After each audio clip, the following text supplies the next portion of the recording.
Ceci est un livre audio autogénéré par Google. Chapitre 1. Qui sont les migrants? Où vont-ils et quelles sont leurs conditions sur les marchés du travail européens? Franck Builly, Helmut Gmou et Joël Houdinet. Introduction. Une idée souvent répandue est qu'en Europe, à la différence des États-Unis, les migrations sont structurellement et historiquement faibles. Mais que sait-on vraiment des migrations dans l'espace européen? Parvient-on à mesurer l'ampleur des flux de migration pour conclure à leur très grande faiblesse? Comment appréhender des statistiques basées sur des sources et définitions hétérogènes? Que savons-nous de leurs caractéristiques en termes d'âge, de qualification, de contrat de travail? Peu d'études répondent à ces questions de manière systématique et homogène pour les pays européens. L'un des apports de cette étude est d'avoir exploité de manière détaillée l'enquête sur les forces de travail d'Eurostat, Labour Force Survey, LFS, que nous avons mise en relation avec les données New Chronos, Eurostat et SOPEMI OCDE, afin de connaître l'évolution de la population étrangère dans les pays membres de l'Union selon plusieurs critères: nationalité des migrants, pays de naissance, contrat de travail, secteur des apostrophes, activité, niveau de qualification, et la dynamique des flux migratoires intra- et extra-communautaires. 4. Le travail statistique réalisé permet aussi d'appréhender les migrations répétées et d'approcher la question des circulations migratoires dans l'espace européen, qui invite à dépasser la vision souvent trop bilatérale de la migration. La situation de migration répétée correspond au cas des personnes qui se trouvaient durant l'année précédente dans un autre pays que leur pays d'origine et d'accueil, au moment de la réponse. La première section de ce chapitre propose de mesurer l'ampleur des migrations en Europe. Elle montre que, globalement, à l'échelle des 15 pays membres de l'UE, la faiblesse historique des migrations en Europe se confirme lorsque l'on s'intéresse seulement à celles qui proviennent des autres pays membres. Elle souligne également une forte asymétrie des positions relatives des pays européens en termes d'immigration. Certains ont connu des chocs ponctuels importants, Allemagne, d'autres ont vu leur immigration se stabiliser, France, ou sont passés de la position de pays d'émigration nette à celle de pays d'immigration nette avec une croissance forte de leur solde migratoire, Europe du Sud. En outre, la montée de la mobilité des migrants d'origine non communautaire dans l'espace européen semble se dessiner en fonction des marchés du travail européens. La seconde section présente les caractéristiques des migrants sur les marchés du travail en insistant sur la différence de comportement entre les diplômés et les non-diplômés, en fonction de la nature des contrats de travail, temporaires permanents, de l'importance des marchés internes ou encore du type de secteur d'activité des migrants. Au total, se dessine une sorte de dualisme entre le centre de l'Union européenne et la périphérie à la fois en termes de caractéristiques des migrants et en termes de rôle des pays d'accueil, les pays périphériques jouant pour les migrants le rôle de pays relais vers les pays du centre. 1. Les nouvelles dynamiques migratoires. L'analyse des migrations dans l'Union européenne permet de dégager deux nouvelles tendances importantes. D'une part, le rôle moteur des nouveaux pays d'accueil dans la relance des migrations, et d'autre part, la complexification des réseaux de migration dont l'apparition du phénomène des migrations répétées constitue l'une des caractéristiques. 2. 1.1. Le rôle des nouveaux pays d'accueil. Les dynamiques migratoires récentes dans l'Union européenne laissent apparaître trois résultats clés. Les grands pays d'accueil traditionnels continuent à recevoir la majorité des immigrants de l'Union européenne. Le taux d'immigration moyen, nombre total d'immigrants sur la population totale, de l'ordre de 0,5% confirme la faiblesse historique des circulations migratoires en Europe. Toutefois, cette faiblesse concerne plus particulièrement les grands pays d'accueil traditionnels, France, Allemagne, Royaume-Uni, qui continuent pourtant à concentrer plus des 2/3 de la population étrangère en Europe. En effet, ces derniers connaissent une stagnation de leur part relative dans l'accueil des étrangers, qui contraste avec l'augmentation des migrations en direction des pays de l'Europe du Sud devenus des pays d'immigration. En outre, la présence des migrants en Europe est également sous-estimée par le critère de la nationalité alors que celui du pays de naissance des migrants laisse apparaître un chiffre bien plus élevé, 23 millions pour l'Europe des 15 selon le critère du pays de naissance soit 6,3% de la population totale, contre 17 millions selon le critère de nationalité, soit 4,7% de la population totale en 2000. Si les migrations en Europe ont diminué sur une très longue période, on assiste depuis le milieu des années 1980 à une reprise de ces flux qui s'accélère à partir de la fin des années 1990. La croissance de la population étrangère durant les années 1990 est, en effet, confirmée par l'analyse des données de flux. Depuis 1985, les flux migratoires ont augmenté de plus de 50% en Europe, avec un taux de croissance annuel moyen de 4,4% selon les données de l'OCDE. Cette croissance s'accélère encore à la fin des années 1990, comme le montre notre exploitation de l'enquête LFS. Si la croissance des années 1989 et 1990 est très largement due au choc de la réunification allemande et de l'ouverture des pays d'Europe centrale et orientale, PECO, l'accélération de la fin des années 1990 dépend plus largement de facteurs économiques, démographiques et sociaux. C'est le cas de la reprise de l'immigration en France et en Allemagne à partir de 1997, graphique 1.1, dont les évolutions convergent depuis cette période. Le nombre de personnes résidant à l'extérieur l'année précédente est également proche pour les deux pays, 220 000 en France contre 260 000 en Allemagne en 2012. Graphique 1.1. Nombre de migrants, personnes résidant à l'extérieur du pays l'année précédente. Source: LFS Nos calculs. Cette nouvelle croissance de l'immigration en Europe est tirée par la montée de nouveaux pays d'accueil. Ces derniers sont à la fois les pays d'Europe du Sud devenus récemment des pays d'immigration nette, Italie, Espagne, Portugal, Grèce et d'autres pays périphériques comme l'Irlande et la Finlande.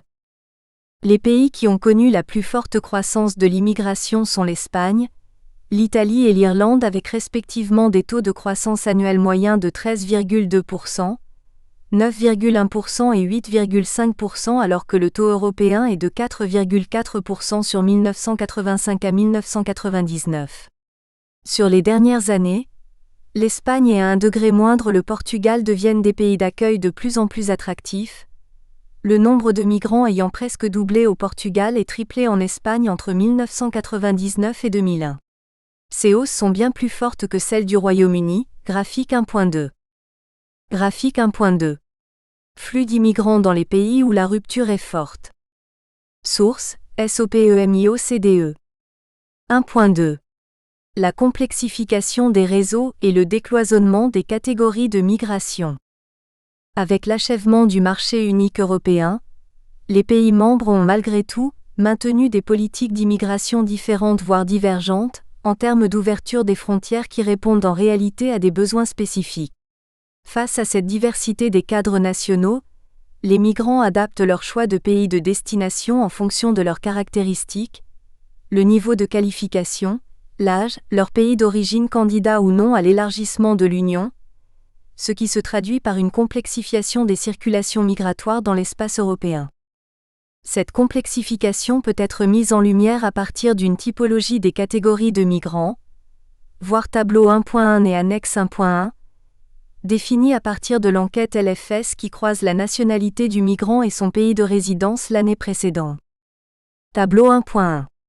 Typologie des catégories de migrants en Europe, établie à partir des données d'enquête LFS. 3 dimensions caractérisent cette complexification. L'importance effective de la migration intracommunautaire, la diversification des pays d'accueil et la croissance du phénomène des migrations répétées. Composition et ampleur de la migration intracommunautaire. Le taux de croissance annuel moyen de l'immigration des communautaires en Europe est de 5,5% sur la période 1985 à 1999, soit légèrement supérieur à la croissance de l'immigration globale qui était de 4,4%. Mais ce sont surtout les non-communautaires qui pèsent dans la croissance du nombre total d'immigrants, avec un taux de croissance moyen de 9%, alors que le retour des nationaux européens dans leurs pays respectifs est beaucoup plus faible, plus 2% en moyenne, voire graphique 1.3 et tableau annexe 1.2. Le tableau 1.2 fournit le poids relatif de ces différentes catégories sur la période 1995 à 2000, définie dans la typologie utilisée dans le tableau 1.1. Tableau 1.2. Poids relatif des différentes catégories de migrants en fonction de leur nationalité et de leur pays de résidence l'année précédente. Graphique 1.3. Contribution des nationalités au flux total d'immigration. Source New Chronos. L'immigration intracommunautaire est donc plus importante que la seule immigration des personnes de nationalité communautaire puisqu'elle doit prendre en compte les retours de nationaux et les migrations répétées de non-communautaires dans l'espace européen, respectivement colonnes 3 et 5. On peut d'ailleurs considérer que l'immigration intracommunautaire est à peu près le double de l'immigration des communautaires, compte tenu des nombreux retours de nationaux en provenance de l'Union européenne, 18% de l'immigration moyenne de l'UE. Plus d'un tiers des migrations globales s'effectuent au sein de l'Union européenne, 38%, les deux autres tiers de migrants provenant des pays extérieurs aux 15 de l'Union, 62%. Cette migration est en croissance sur ces 3 dernières années, plus 14%, et pourtant un peu plus faible que la migration d'origine extracommunautaire, plus 21%. Il y a une forte diversité entre les pays européens. Certains accueillent majoritairement des migrations intracommunautaires comme le Luxembourg 84%, l'Irlande 71%, la Belgique 64%, l'Autriche et le Portugal 54%. Les migrants arrivant en Allemagne viennent par contre majoritairement de l'extérieur de l'Europe 77%, ainsi que ceux qui immigrent en Grèce 66%, Pays-Bas 65%, Espagne 65% et France 60%. Tableau 1.2. La diversification des pays d'accueil. La liste des pays d'immigration ou de destination s'est accrue, et les pays d'Europe du Sud sont devenus des pays de transit vers d'autres destinations européennes. Les migrations ne sont donc plus seulement bilatérales. La France, l'Espagne et le Royaume-Uni ont des caractéristiques migratoires structurelles proches de la moyenne européenne, graphique 1.4. Les non-européens en mobilité extracommunautaire, de 30 à 35%, et les retours extracommunautaires de nationaux, de 26 à 30%, sont dominants. Dans ces 3 pays, les Européens et les nationaux en mobilité intracommunautaire représentent environ 16 à 20% chacun. Les 2 dernières catégories sont constituées des Européens et des non-Européens en mobilité répétée. 3 à 5% au total de l'ensemble des migrations. L'immigration en Allemagne présente par contre des caractéristiques différentes, du fait d'une forte présence, 47% de non-européens en mobilité extracommunautaire, Europe de l'Est, Turquie. Le Luxembourg, la Belgique, l'Irlande et les Pays-Bas accueillent en revanche une forte proportion d'Européens, de 77 à 33% de leur immigration totale, en mobilité intracommunautaire, colonne 1 du tableau 1.2. Graphique 4. Part des migrations intra- et extracommunautaires dans les pays de l'UE, moyenne 1995 à 2000 en %. Source, LFS nos calculs. Les migrations répétées, des logiques contrastées selon la nationalité. La situation de migration répétée consiste pour un migrant à quitter son pays d'origine, l'Ukraine par exemple, et à se rendre dans un pays européen de résidence, l'Allemagne par exemple, après avoir séjourné dans un autre pays européen, par exemple le Portugal. La migration est dite répétée dans la mesure où le migrant opère ainsi, au moins sa seconde émigration. Dans cet exemple, il s'agit d'une migration répétée d'un migrant non communautaire dans l'espace de l'Union européenne, cadran 5 du tableau 1.1. Un autre exemple de migration répétée serait celui d'un migrant communautaire, par exemple un Français, qui résiderait au moment de l'enquête LFS en Espagne après avoir séjourné dans un autre pays non européen, États-Unis, exemple d'un cadran 2 du tableau 1.1.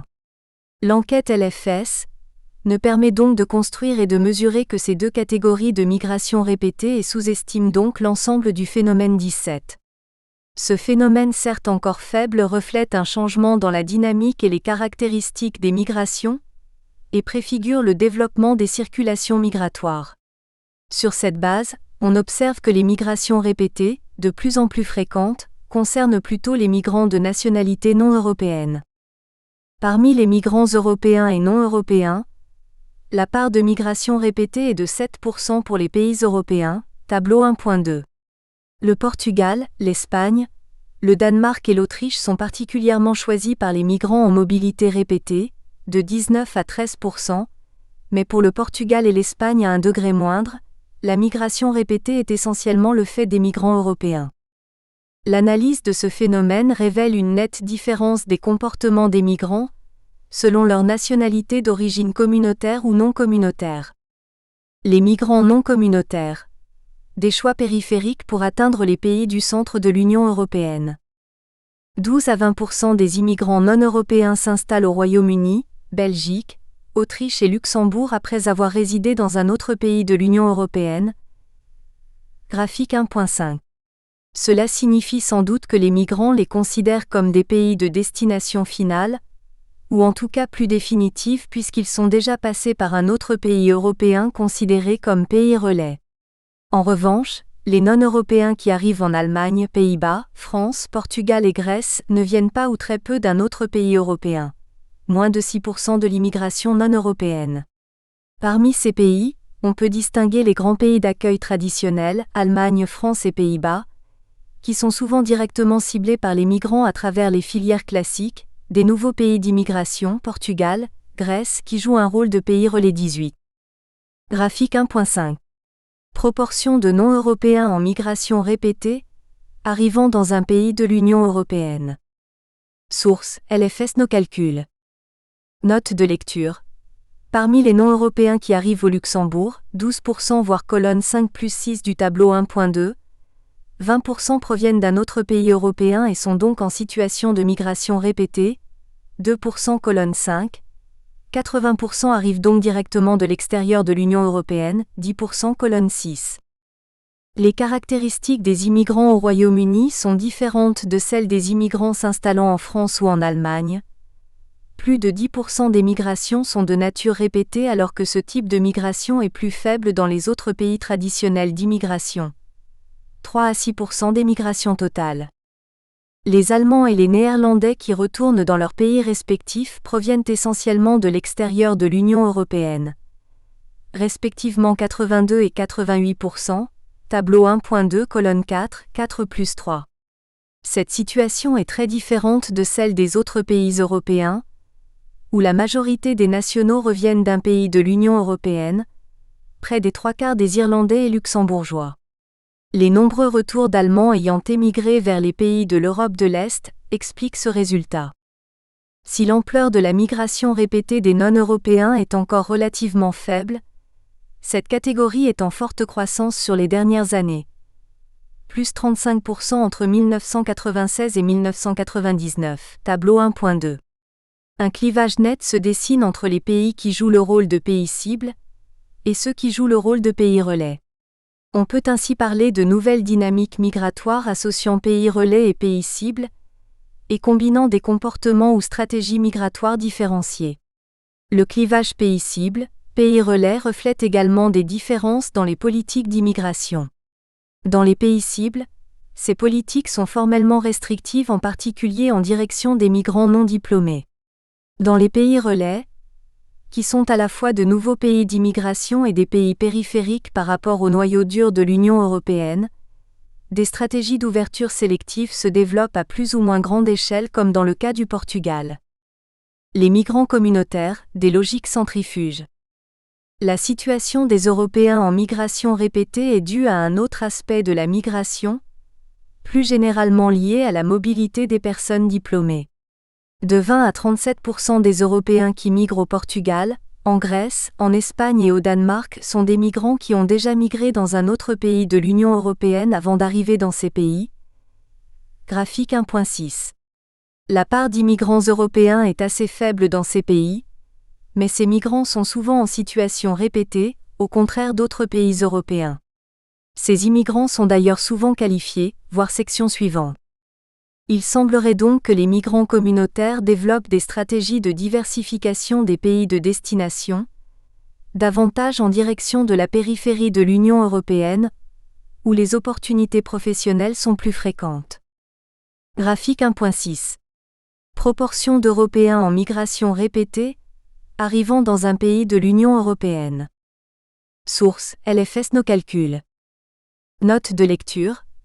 Parmi les Européens qui arrivent en Espagne, 14,7% voire colonne 1 plus 2 du tableau 1.2, 21% proviennent d'un autre pays européen et sont donc en situation de migration répétée, 3,1% colonne 2. 79% arrivent donc directement de l'extérieur de l'UE, 11,6% colonne 1. Cette double tendance concernant les migrations en Europe, rôle croissant des pays du sud de l'Europe dans l'accueil de migrants et le développement des migrations répétées, trouve sans doute une explication dans l'analyse des caractéristiques d'emploi des migrants sur les différents marchés du travail. 2. Les migrants sur le marché du travail européen. Un dualisme centre-périphérie. Les travaux économiques consacrés à l'analyse des caractéristiques des emplois occupés par les migrants dans l'Union européenne sont assez peu nombreux. L'exploitation de l'enquête LFS permet de mieux documenter cet aspect en précisant les stratégies des migrants sur le marché du travail, dans les pays relais et les pays cibles, ainsi que l'influence qui jouent les firmes, en particulier multinationales. Bien sûr, les dispositions en matière de politique migratoire et de mobilité concernant par exemple, les conditions d'entrée, la mobilité intra-firme ou encore les programmes de mobilité étudiante vont influencer les comportements des immigrants et des entreprises. Mais à l'intérieur de ce cadre, les acteurs ont la possibilité de tisser des stratégies. Nous proposons d'en rendre compte en organisant cette partie de la façon suivante. Dans un premier temps sont présentées les caractéristiques générales des immigrants qui s'installent en Europe en termes d'âge, de niveau de qualification ou de lieu de destination. 2.1. Les conditions d'insertion sur le marché du travail sont ensuite plus précisément abordées. Le type de mobilité, à l'intérieur de marchés internes ou sur des marchés externes. 2.2. Les secteurs d'activité du pays d'accueil dans lesquels les migrants travaillent. 2.3. Et enfin, la nature de leur contrat de travail, permanent ou temporaire. 2.4, seront successivement détaillés. 2.1. Des migrants jeunes et diplômés. Les migrants qui s'installent dans l'Union européenne sont généralement en âge de travailler. En 1995, 80% d'entre eux ont entre 15 et 64 ans et 50% entre 25 et 44 ans. En moyenne, ils sont aussi plus de 20% à être diplômés de l'enseignement supérieur, avec une tendance à la hausse de cette proportion sur la période. Les pays d'accueil privilégiés par les migrants diplômés sont l'Allemagne et la France, pour près d'un tiers d'entre eux, et dans une moindre mesure, le Royaume-Uni en début de période et les Pays-Bas en fin de période. Le choix de ces pays, France, Allemagne et Royaume-Uni, est plus marqué pour les migrants diplômés d'origine extra-communautaire, tableau 1.3. Tableau 1.3. Répartition des migrants diplômés en fonction du pays d'accueil. Tableau 1.4. Part des migrants diplômés dans le total des migrants. Source, Leno calcul note de lecture. En Autriche, en moyenne sur la période 1995 à 1999, 21% des immigrants sont diplômés de l'enseignement supérieur. L'Allemagne et le Royaume-Uni accueillent proportionnellement moins d'immigrants diplômés que la moyenne européenne. Tableau 1.4. Par contre, en France, la part de diplômés est beaucoup plus élevée, près de 40%. On peut proposer une double explication à cette proportion. Un effet spécifique dû à une politique française très restrictive en matière d'immigration, qui s'est traduite par une incitation à l'entrée par des voies alternatives, regroupement familial et transformation des statuts d'étudiants en statut de résident permanent. Un effet plus général lié à la montée du niveau de formation et d'éducation dans les pays d'origine des migrants, en particulier en provenance des pays en développement. La proportion plus élevée de migrants diplômés s'insérant dans les pays périphériques est sans doute à rapprocher de leur rôle de pays relais. Ils sont un passage obligé pour les migrants dont le niveau de qualification est peu reconnaissable directement dans les pays du centre.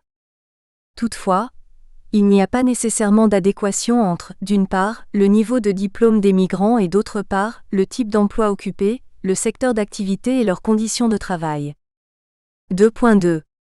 Migration et marché interne. La mobilité intra-firme, tableau 1.5, c'est-à-dire qui a lieu sur les marchés internes des firmes multinationales, peut être mesurée, sur la base de l'enquête LFS, par le nombre de personnes qui migrent tout en conservant le même employeur.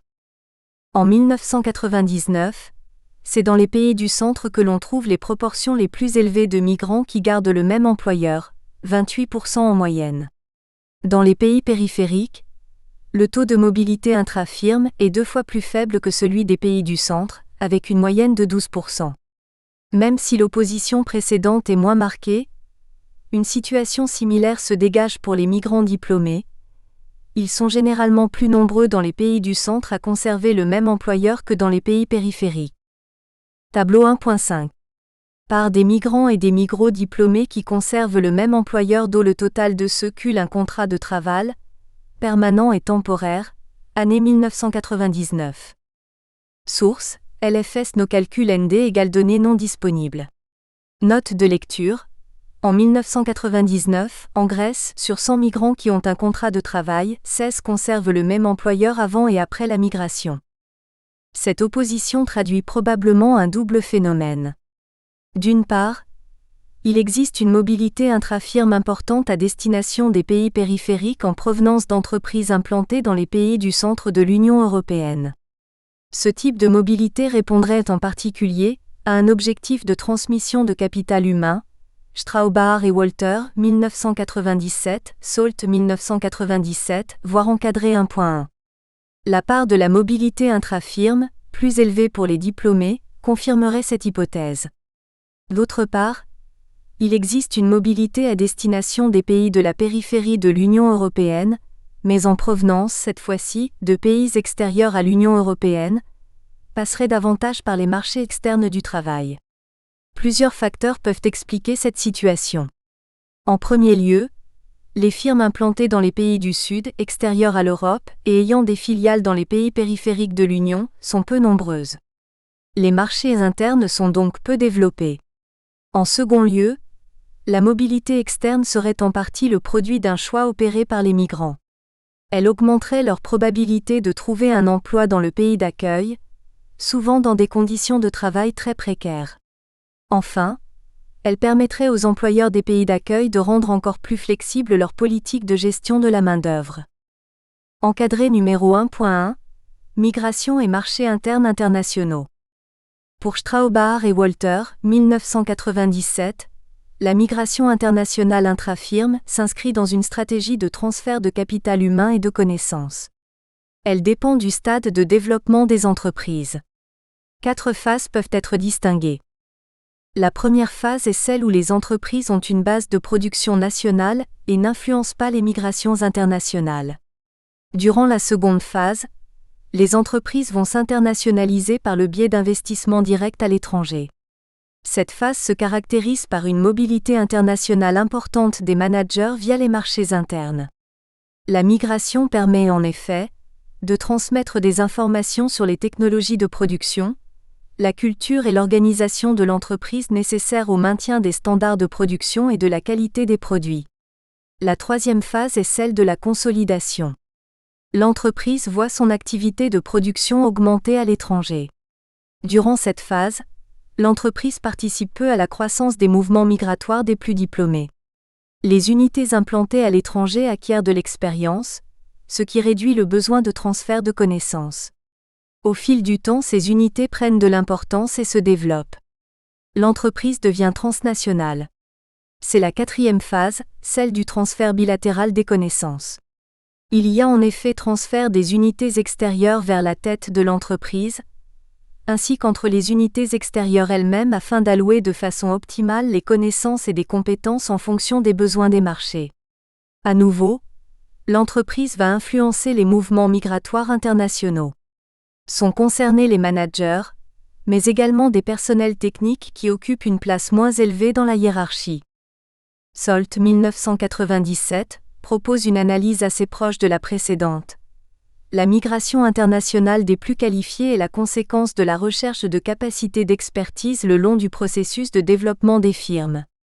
Durant les premières phases, pour développer ses activités à l'étranger, l'entreprise peut se contenter de contacts avec des distributeurs locaux qui n'impliquent que des voyages à faire. Avec son internationalisation, au contraire, les mouvements de personnel qualifié deviennent nécessaires et prennent la forme de migration de plus long terme. Salt précise toutefois que cette stratégie comporte des coûts monétaires, mais également humains, stress, problèmes familiaux, qui vont inciter l'entreprise à décentraliser la prise de décision et à recruter et utiliser plus localement le personnel qualifié nécessaire. Mais la migration internationale intra-firme présente aussi des avantages pour les salariés. Straubach et Walter, 1997. La productivité des individus dépend en partie de connaissances spécifiques à la firme à laquelle ils appartiennent. Familiarité avec l'organisation hiérarchique, spécificité du produit et des exigences des clients, qui seront perdues en cas de mobilité interfirme. Les salariés, sous réserve d'un gain net positif, peuvent préférer la migration interne à la firme à la migration externe. À cela s'ajoutent des incitations salariales et ou de meilleures perspectives de carrière, Peixoto, 2001. Comme le suggère Tezeng, 1995, pour ceux qui ont poursuivi des études à l'étranger, la migration dans le cadre des marchés internes peut aussi être un des moyens utilisés pour retrouver leur pays d'origine. L'analyse des secteurs dans lesquels travaillent les migrants conforte cette interprétation. Ceux qui travaillent dans les pays de la périphérie changent en effet, plus souvent de secteur que ceux qui s'installent dans les pays du centre. 2.3. Les secteurs d'emploi des migrants dans les pays d'accueil. En 1999, c'est l'emploi tertiaire qui prédomine dans l'ensemble des pays européens. Généralement, au moins 60% des migrants s'insèrent dans ces activités, ce qui reflète sans doute une tendance plus générale de tertiarisation des économies développées. Cependant, le secteur agricole occupe encore une place non négligeable dans l'emploi des migrants en Grèce, 16%, et dans une moindre mesure en Espagne, 10%. Un indicateur de stabilité sectorielle du migrant peut être calculé en rapportant d'une part le nombre de migrants ayant conservé dans le pays d'accueil le même secteur que celui de leur pays d'origine, et d'autre part le nombre de migrants dans l'ensemble des secteurs du pays d'accueil. Ainsi, en 1999, la part des migrants qui conservent le même secteur d'activité avant et après l'émigration est plus élevée pour ceux qui trouvent un emploi dans les pays du centre. L'Autriche et le Royaume-Uni, qui se rapprochent des pays périphériques d'Europe du Sud, près de 30%, font exception. Dans les pays périphériques, en effet, la part des migrants qui ne changent pas de secteur lors de leur émigration est plus faible que dans les pays du centre. 1 sur 5 en Espagne et plus d'un tiers en Grèce, tableau 1.6. Un tel résultat peut traduire une stratégie d'attente des migrants en vue d'une mobilité sectorielle et géographique future. On retrouve alors l'idée selon laquelle les pays d'Europe du Sud constituent pour les migrants des relais pour atteindre la cible des grands pays d'accueil. Tableau 1.6. Indice de stabilité sectorielle. Part des migrants qui conservent le même secteur avant et après la migration, année 1999. Source LFS Nos calculs. Pour la Finlande, dans l'enquête LFS on ne trouve aucun migrant diplômé dont le secteur d'emploi soit identifié. Dans ce cas, l'indicateur de stabilité sectorielle n'a pas de sens. En ce qui concerne les migrants diplômés, dans la plupart des pays d'accueil, au moins 70% d'entre eux travaillent dans les activités tertiaires. En outre, les migrants diplômés ont proportionnellement davantage tendance à travailler dans le même secteur d'activité avant et après la migration que les migrants non diplômés. Cela s'explique sans doute par la spécialisation professionnelle plus marquée des diplômés et par l'existence de marchés internes et ou de marchés professionnels plus développés. Enfin, un dernier critère, la nature juridique du contrat de travail, permet d'apprécier les conditions comparées d'emploi des migrants sur les marchés du travail des pays du centre et de la périphérie de l'Union européenne. 2.4. La nature du contrat de travail. La nature du contrat de travail des migrants, permanent ou temporaire, apporte sur leurs conditions d'insertion dans les pays d'accueil un autre éclairage.